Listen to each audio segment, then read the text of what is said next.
organize this youth radio camp for girls so that they could have the skills and the space to talk about issues that they think are important to them. We also wanted them to be able to bring those issues to a wider audience, and in Georgia, a good way to do that is through radio. Helping Hand has a youth radio station set up, so it was a good fit for us to be able to bring youth issues and issues that are relevant to girls through youth radio and Helping Hands program.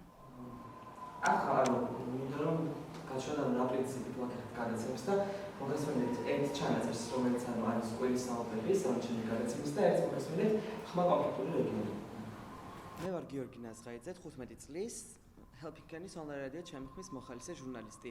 Helping Hands-ში მოხალისეობ უკვე 1 წელია.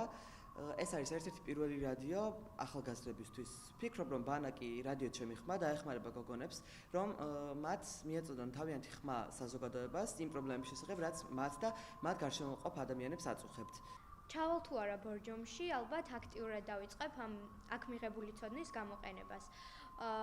შევეცდები, რომ პირველ რიგში ძალიან მომწონს ჩანახატების სახით მიწოდება ინფორმაციის მსმენელამდე და მაქვს რაღაც ჩანახატები მომზადებული, რასაც გადავიღებ, იმედია საინტერესო გამოვა და ინტერნეტის მეშვეობით ალბათ გავავრცელებ სოციალურ ქსელებში. და მე ვფიქრობ, რომ ძალიან საინტერესო მნიშვნელოვანია თქვენს თემებში რომ იმუშაოთ. ხო, იმიტომ რომ ყველას აწუხებს ერთ-ერთი თემა, რომელსაც შეიძლება თქვენ არჩევთ, შეიძლება იყოს ბავშვობა, გითხრათ ისტორია, რაც გადაგხდენიათ ბავშვობაში და ფიქრობთ, რომ ეს ისტორია არ იქნება თქვენთვის მნიშვნელოვანი. 4 დღის მანძილზე პრაქტიკულად მოვიცავით ძალიან ბევრი თემა და ისეთი მნიშვნელოვანი საკითხი, როგორიც არის მედიის როლი ქალთა უფლებების დაცვის კუთხით, სტიგმა, სტერეოტიპები, თუ როგორ შეიძლება მოამზადო და ჩაწერო აუდიო გადაცემები. ასევე ჩვენ მოვიწვევთ სპეციალურად პროფესორი ამ გოგონებისთვის, რომელმაც გააცნო და პრაქტიკულად შეუძლებელი შეძლო და 2 დღის მანძილზე შეასწავლა მათ საკუთარი გადაცემების დამონტაჟება.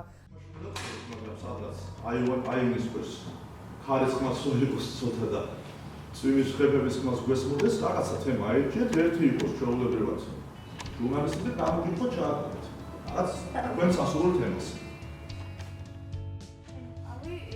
მაშინ ჩემი პასუხები უნდა და მე ხო დავწერო. მე როგორც გენდერული კლუბის წევრს საკმაოდ დიდი გამოცდილება, ანუ იმასაც ჩემ გამოცდილებაზეც მოვყვები, რომ საკმაოდ ბევრი ადამიანი შეხვედრია, თქო ახალგაზრდა, ანუ ადრეულ ასაკში, ანუ პოლიტიკაზე ვარ? პოლიტიკა. ჩვენც აქტიურად ვიბრძვით იმისათვის, რომ მოდი ეგ ჯერ კითხვები შევადგინოთ და მე პასუხები. თავიდან აბარაკი ხვალ ხალები პოლიტიკაში. ჩვენ დღემდე საუბრის მთავარი თემა არის ქალები პოლიტიკაში. დაწერე. ამას მე დავწერე, ხალ კითხვებს ჩამოვყრი. საქართველოში გოგონები ძალიან დიდი გამოწვევის წინაშე დგავართ, ვინაიდან და რადგანაც საზოგადოებაში გავრცელებული სტერეოტიპების და გამო მუდმივად ირღვევა ჩვენი უფლებები. ჩვენ გოგონები ერთმანეთს დავუძვეთ ხარში და დავამჯეროთ ეს სტერეოტიპი.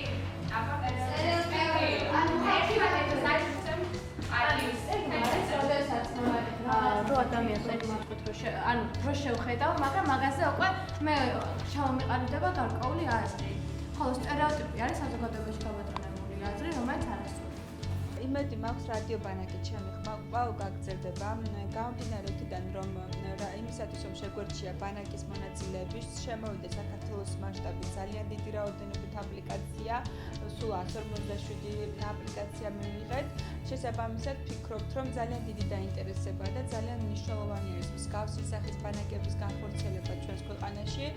ბანაკი აი ეს სპეციალურად გოგოებისთვის და ახალგაზრდებისთვის შექმნილი პროგრამა, რომელიც მშვიდობის კორპუსთან ერთად ჩვენმა სპეციალისტებმა შექმნეს, აძლევთ მათ მარტივ შესაძლებლობას, რათა მათი პრობლემები და თემის პრობლემები გაიტანონ გარეთ მიღმა და როგორც საქართველოს, ასევე საქართველოს მასშტაბის გარეთ ისაუბრონ იმ კონკრეტულ პრობლემებზე, რაც მათ აწუხებთ. ამიტომ მე ვფიქრობ, რომ ეს პროგრამა არ დაიწერა მხოლოდ ამ ერთი ბანაკისთვის, არ შეექმნა მხოლოდ ამ ერთი ბანაკისთვის, კიდევ გავაგრძელებთ ფონდების მოძიებას, კიდევ დარწმუნებული ვარ, კიდევ გამოჩნდება ესეთი ფონდები, რომელიც დაინტერესდება მსგავსი ბანაკის დაფინანსებით და ჩვენ უფრო მეტ გოგოს მივაწვდენთ ხმას, უფრო მეტ გოგოს ვეტყვით, რომ აიმაღლონ ხმა და ილაპარაკონ ის, რაც მათ აწუხებს. არა, ეგრე იქნება. ანუ ეგრე